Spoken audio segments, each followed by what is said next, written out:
To another video. Today we are going to be just searching stuff about a dog because I'm about to have a little puppy slash dog, and I don't know if I'm even getting a puppy, but hopefully we're getting a puppy, because there's a lot of difficulties of having a puppy versus having just a dog, like a 2-year-old dog. There's a couple things. Number one, sometimes in the adoption center, older dogs are already changed. I can't say it.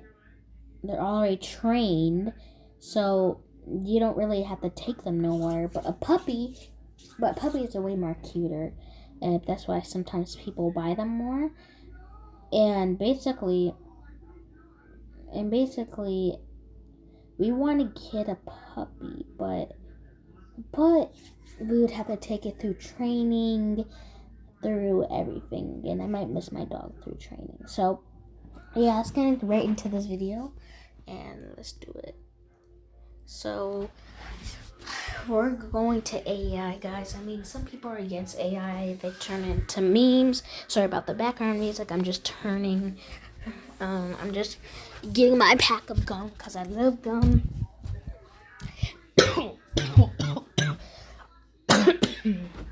By the way, I'm not choking on the gum, choking on my spit. I've been doing that lately. I don't know why. Okay, let's get right into this AI mode. Hey AI, what should I call you? You can call me Gemini. I'm a large language model created by Google. What would you like to chat about next? Okay, one sec, guys. Sounds good. When you're thinking about what kind of dog to get, it's helpful to consider factors like their energy level, size, and grooming needs, and how those fit in with your daily routine. What kind of personality are you hoping for in a new companion? For a new dog, I want it to be energetic at morning, because obviously everyone's energetic at morning. Everyone is like, everyone's energetic. You just slept, you're feeling good, and yeah. So I want that, and then at nighttime, they're a little bit chilled down, but they're still ready to cuddle and do anything. That's my vibe. That makes total sense. You want a dog that can match your daily rhythms. Breeds like Labrador Retrievers, Golden Retrievers, or even standard poodles are often great choices because they have plenty of energy for playtime, but are also known for their ability to settle down and relax inside when it's time to wind down. Which of those sounds most appealing to you? What are the differences? Like, I know, Labrador Retrievers and Golden Retrievers, they have like the same retrievers in them. So I want to know what makes them different, what makes them similar, I guess, and what makes them have they're like why they both have the word retrievers. So that's what I want. Guys, make sure to subscribe. You're absolutely okay? right. The retriever part comes from their shared history as working dogs bred to find and fetch game like waterfowl for hunters. While they share that skill, there are some key differences. Labrador retrievers have a shorter, denser coat and come in black, yellow, or chocolate. They're known for being really sturdy and muscular. On the other hand, golden retrievers have a longer, water-repellent golden coat and a slightly softer, more sensitive temperament that makes them super eager to please. Both are fantastic, high-energy family dogs, but do you lean more toward one of those specific looks or personalities? Can you tell me, like, the personalities? Tell me anything about them. Like, tell me everything about them, their differences, maybe why maybe they'll be better to me or less to me. Let's go. Let's look at how their personalities differ, which might help you decide which one fits your life better. Both breeds are famously friendly, but labs tend to be a bit more boisterous and high energy, often described as enthusiastic and always ready for action, which can be great if you have a lot of energy to burn. Goldens are known for being incredibly gentle and intuitive, often considered very sensitive to their owner's emotions and highly trainable, making them fantastic for learning new tricks and being by your side. Since you're looking for a dog that's energetic in the morning but can settle down in the evening, either one could work well, but the Golden's slightly calmer indoor vibe might be a slight advantage for that evening chill-out time. Does that distinction make sense for what you're imagining? Okay, so I have a question. Do you think the golden retrievers and the Labrador retrievers, what is your honest opinion about them being guard dogs, like a Doberman or a German Shepherd or a German Shepherd? Oh, I turned my mic on. So out of both of them, what is your honest opinion about them being guard dogs? Like, do you think they're Dobermans? Like, do you think they're like American Bullies or Pit Bulls or like German Shepherds? Or like, what do you think they are mostly? Are they chill dogs or are they like guard dogs? Because I said you mentioned that they were earlier used as guard dogs. What are they like? Do they still have it in them or something? Neither Labradors nor Golden Retrievers are guard dogs in the traditional sense, like Dobermans, German Shepherds, or Rottweilers. They were bred for retrieving game, not for protection or guarding territory. While they are friendly and can be somewhat watchful, their instinct is usually to greet people with enthusiasm rather than show aggression. So while they might bark at a stranger, they aren't going to be effective guard dogs. Now, I was thinking that we should get a guard dog. Do you think a German Shepherd would be good with my vibe? I was muted again, bro. Oh my gosh. Do you think that we were looking for a guard dog mostly, like a small German Shepherd? I have a question. So, do you think that okay, I'm talking slow again because I didn't know what to say, but do you think a German Shepherd would be matched with my vibe? German Shepherds are incredibly loyal and make excellent guard dogs, and they certainly have the energy for morning playtime. However, they can be very demanding and require a lot of training and mental stimulation, so they might not be quite as naturally relaxed in the evening as you're hoping for. Well, yeah, like, don't talk about the training. I'm not saying for you to, it's like hurtful to me or anything, but we are gonna train a German Shepherd. I mean, everyone knows to train a German Shepherd because they could get wild without training. But I'm mostly talking about, how about at night? Mostly at night, are they chill or something? At night, German Shepherds can definitely settle down and be calm, especially if they've had plenty of exercise and mental stimulation during the day. With their protective nature, they might be alert to sounds outside, but they are generally devoted companions who are happy to rest near you. So I have a question, like one more question. So, do you think that German Shepherds are like very protective dogs? Oh wait, I have a question. Do you think like German Shepherds would love to lay with you in bed? I heard lots of things like they don't really. I mean, yeah, like on their birthdays, I do like to. On their birthdays, I do like to treat them. With something, and especially like when they're like, when this is their birthday, I do like to treat them. So, what's your honest opinion?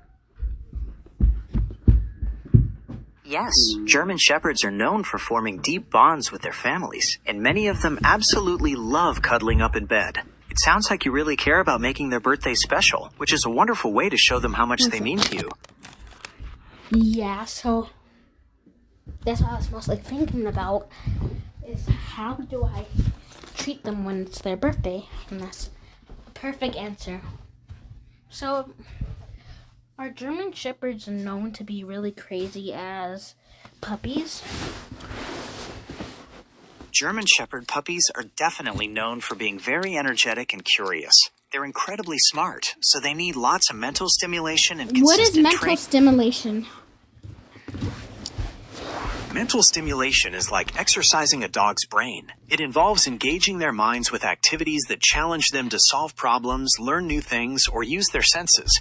Think of puzzle toys, scent games, or even learning tricks. All these activities keep their brains active and prevent boredom. Oh, so you're saying like just playing with them is mental stimulation. So what you're saying is like every day I have to teach them a new game?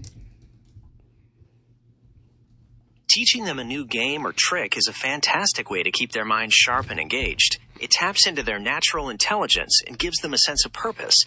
You could try teaching them to find hidden treats, play hide and seek, or master new obedience commands. It's a great way to bond with them, too. Ooh, that's good. What are some games that you could play with them? You could play the shell game, where you hide a treat under one of 3 cups and let them figure out which one it's under. Another fun one is hide and seek, either with you or with their favorite toys. You could even teach them to identify specific toys by name and bring you the one you ask for.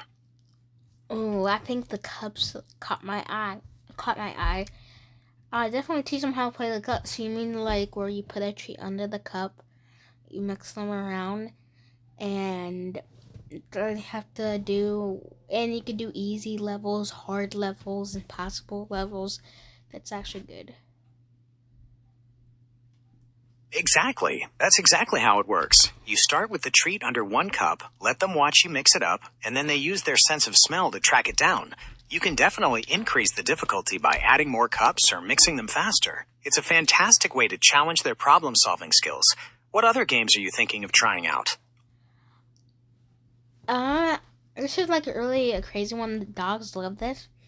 But, another game would be like throwing the toy up, and they love to catch their toys mid-air. That's a classic and fantastic game for high-energy dogs. Catching toys mid-air is great for their agility, hand-eye coordination, and overall fitness. Just make sure to use safe, soft toys that are easy for them to grab safely. Do you have a favorite type of toy you like to use for that? Just plushies, mostly. I noticed that they really like plushies. Or, well, I don't have a dog right now, but just noticing in videos, dogs love plushies more than anything. Like, what you have at home is, like, enough for them. That's really, like, good. But you always like to treat your dog once in a while, get them new toys. You're so right. Seeing a dog's absolute joy when they get a new plushie is one of the best things in the world. It's like they know it's a special treat just for them, and watching them toss it around or cuddle up with it is incredibly heartwarming. It really shows the bond you have with your furry friend. Do your dogs have a favorite type of plushie, like one that squeaks or has crinkly parts? I just use regular ones. Though once in a while for his birthday, I don't have a dog yet. I was just telling him this whole point of this video, of talking to you, was just to find what dog's the best and stuff like that, you know? Ah, I get it now. So this whole time you've been doing some great research to figure out the perfect furry companion for when you're ready. We've covered a lot of ground, from the energetic... Yeah. So, some toys, probably crinkly I'll tell you. So, probably people who, squeaky toys, dogs owners can agree they're probably one of the annoyingest toys ever.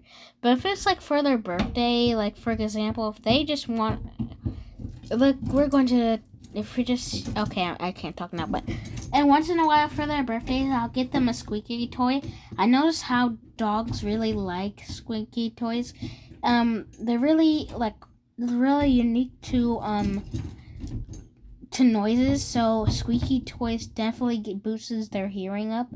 I think, I'm not sure, but yeah, so also freakily are like the next, so it goes first, normal plushies they love, they're engaged, those are like the least annoying. Crinkly, the ones that just go like those are like the middle annoying. I don't like the feeling of it. It's just like sometimes those stuff are really soft, and you sometimes hear crinkling music and stuff like that. And yeah, so, and then the most annoying is probably the squeaky, because they squeak and sometimes people are annoyed. That's a really great way to break it down. It's true that the noise level can be a big factor for owners when choosing toys. Those different textures and sounds are what keep dogs so engaged, though. It sounds like you've really thought through what kind of experience you want to provide for your future dog.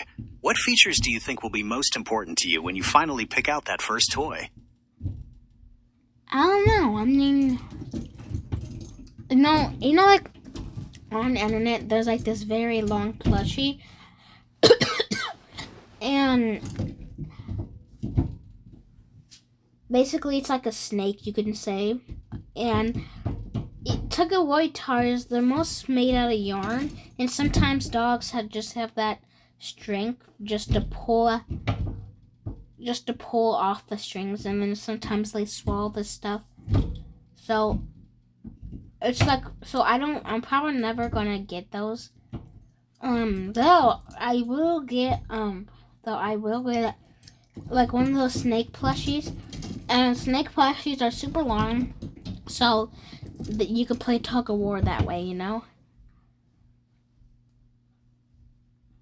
That's such a smart observation about safety and durability. Avoiding toys that can easily fray is a huge plus to prevent them from swallowing loose threads. And long, snake-like plushies sound like a fantastic choice for tug-of-war while keeping them safe and engaged. It sounds like you'll be a very prepared pet owner when the time comes. Yes, I will. Like these last couple of months, when I heard that we'll be getting just a dog soon, stuff like that, I was very happy, and now I'm learning everything about a dog, learning about their safety, learning about my safety, and I will be a real good pet owner. So now we're going to go into the next category, and this will be called dog safety, how to not get sick from them, just all that stuff I feel like pet owners should know but don't do. That's a fantastic and highly responsible approach to pet ownership. When it comes to keeping both you and your future pup healthy, the foundation is regular veterinary care, including vaccinations and parasite prevention to stop diseases from being passed between you. On a day-to-day basis, good hygiene makes a huge difference. Washing your hands after playing with the dog or cleaning up after them, and regularly washing their food and water bowls helps keep bacteria at bay. It's also best practice to avoid letting the dog lick your face or mouth, as that's a common way for germs to spread. Is there a particular aspect of health or safety you'd like to dive deeper into? So like on a daily basis, I've been watching YouTube stuff, and I see like people kissing their dogs, and the dog licks and kisses you back. Even though that's something you see a lot, veterinarians and health experts generally advise against letting dogs lick your face or mouth. Dogs explore the world with their mouths and can pick up various bacteria, parasites, and other germs that can be transmitted through saliva, potentially causing illness. It's best to show affection in other ways, like petting or playing.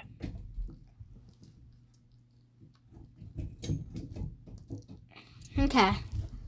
That's so hard not for them to lick you, especially when they get taller, because when they're just like in their regular form, in their 4 legs forms, they're not as tall.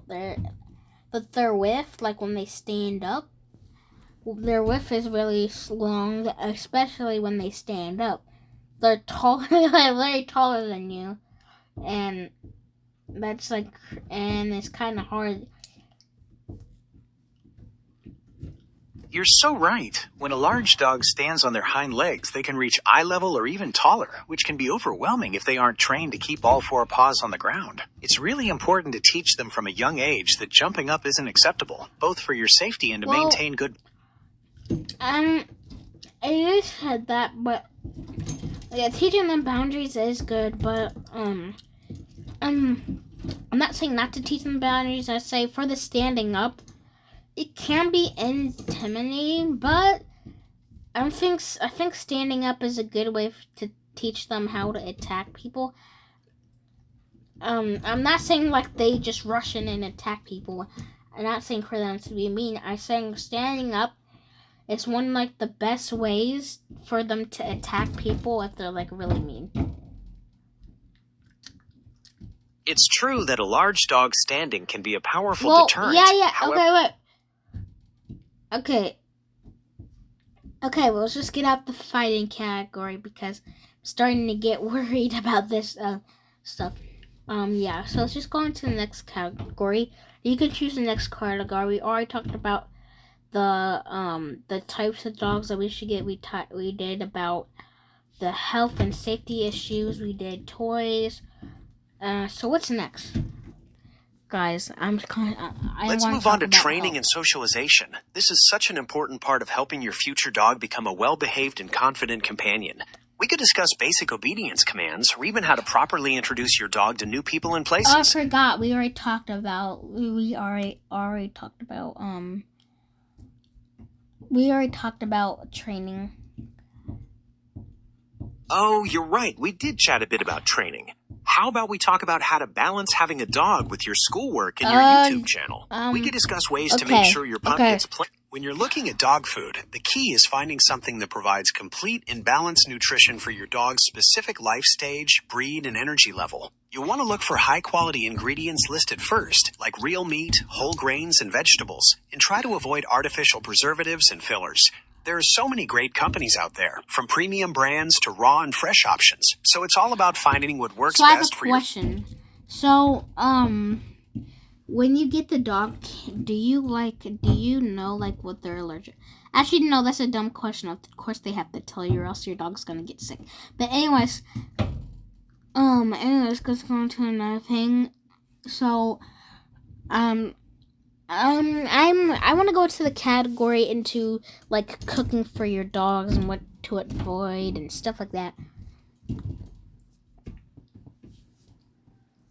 When it comes to home cooking, there are definitely some major foods to keep far away from your pup.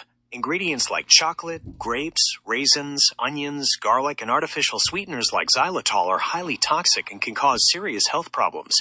On the safe side, you can often cook lean proteins like chicken or beef, and some vegetables like carrots or green beans, but it's always best to consult with a vet or a pet nutritionist to make sure the meals you're making are truly complete and balanced for your dog. Are you thinking about trying some simple recipes eventually? I guess just some meat would be pretty fine. I guess like I said. I think blueberries. They say blueberries are really good for dogs. I don't know. I just heard up on a YouTube video. By the way, don't believe everything you see on YouTube. You're spot on. Blueberries are actually fantastic for dogs. They're packed with antioxidants, fiber, and vitamins, which can help support their overall health and immune system. They make a great healthy treat in moderation, whether you feed them fresh or even frozen for a refreshing snack. Are there any other fruits or vegetables you've been curious about sharing with a dog? I would love to do some treats with them. Now, different kind of treats that are really healthy. So, I don't know if you have seen this YouTuber online. I don't know if this is her Zach YouTube channel's name, but I know it's something like My Dog's Dope or something like that. And I watch her videos a lot, and what I have known is that she makes a lot of like treats for her dogs that are really healthy.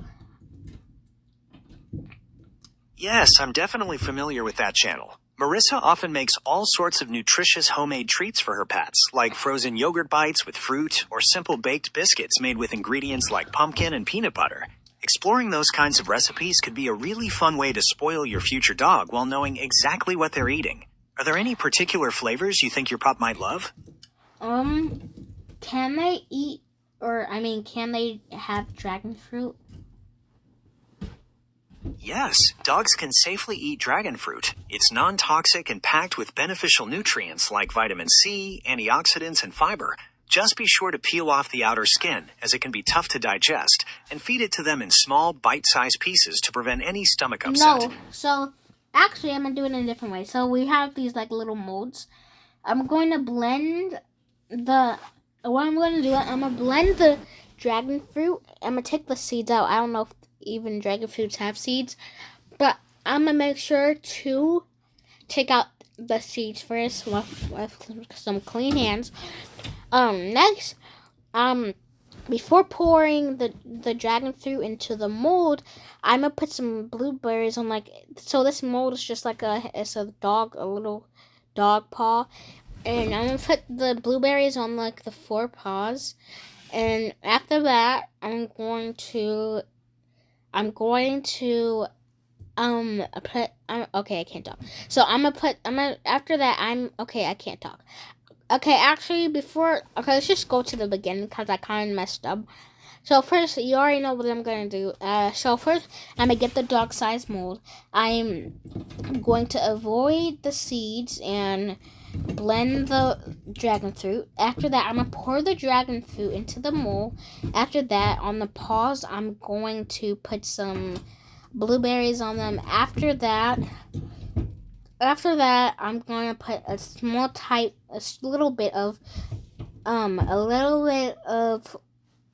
little bit of whipped cream. Sometimes I won't, but sometimes I will. And if I don't put the whipped cream on, I'm gonna put just a tiny bit of oil that is suitable for them.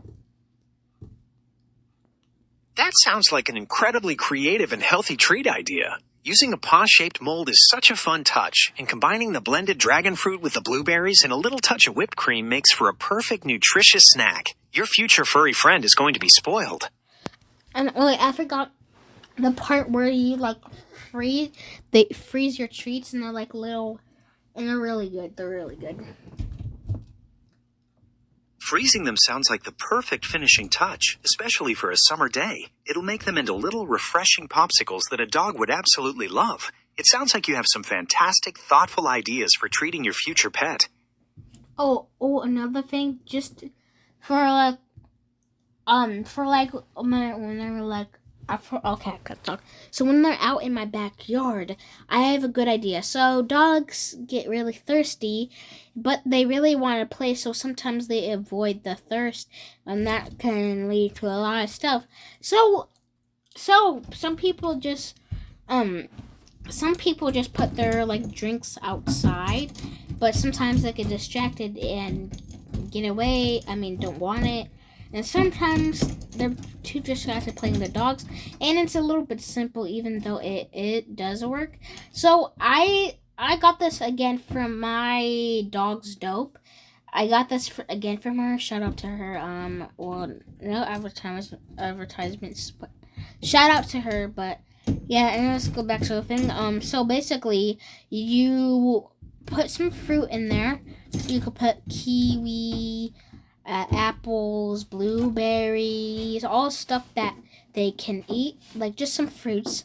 And then you pour before you put water into the big bowl. By the way, it has to be a big bowl. So let's just go back and start again. So basically, you're gonna get a big bowl and basically put all their favorite fruits in.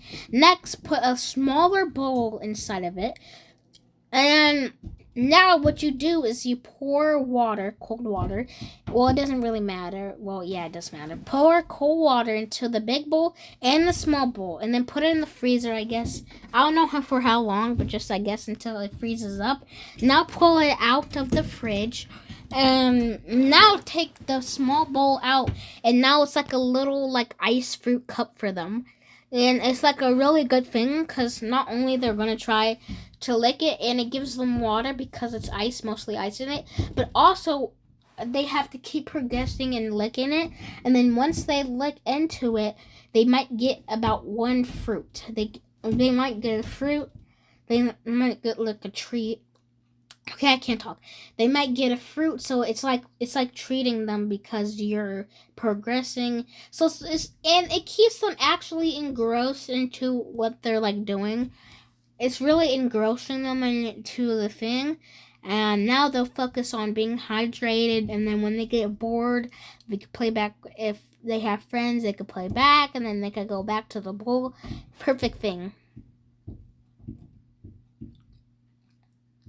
That is an absolutely brilliant idea for keeping a dog hydrated and engaged during playtime. It's a fantastic way to prevent dehydration while also giving them a puzzle to work on. Plus, the anticipation of reaching those hidden fruits makes it a really rewarding experience for them. Are you thinking of trying different fruit combinations in your ice bowl treats? Yeah. Can they eat strawberries, or is it safe? Yes, strawberries are absolutely safe for dogs to eat in moderation. They're packed with vitamins, antioxidants, and fiber, so they can be a really healthy and sweet treat. Just remember to wash them well, remove the green tops, and cut them into smaller pieces to prevent any choking hazards. Definitely, I would cut my stuff before doing those stuff. So now important thing is if I should get 2 dogs. This is the last category before my video is gonna end. So, furthermore, I would love to like give my dog some. Well, what are we talking about? Oh yeah, I'd love to give my dog a brother, or in general, just a friend to play with.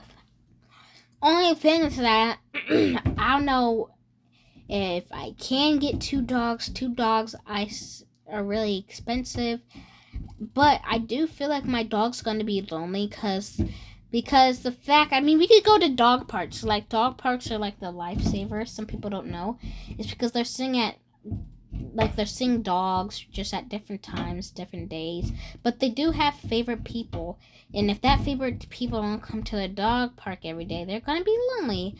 And especially if we get a small dog, we have to go to a small dog park. If we got a big dog park. Another thing is not only expensive, but 2 times the work might be a little bit harder. So, and to be honest, if I'm not paying the thing, then I'm not the one to decide if we get 2 puppies. We might get 2 puppy. Well, we might, if we do have a puppy, we might get a puppy later in the years. But for right now, I think 1 is enough. That sounds like a very practical and thoughtful way to approach it. Starting with 1 puppy lets you focus all your attention and training on them, and you can always consider adding a canine companion later on if it feels right for your family. It sounds like you're going to be an incredibly dedicated and loving pet owner. Make sure to like, subscribe, hit that bell, share, and comments down below it. Bye! It was wonderful chatting with you and helping you plan for your future puppy. Best of luck with your channel and your exciting new adventure. Bye!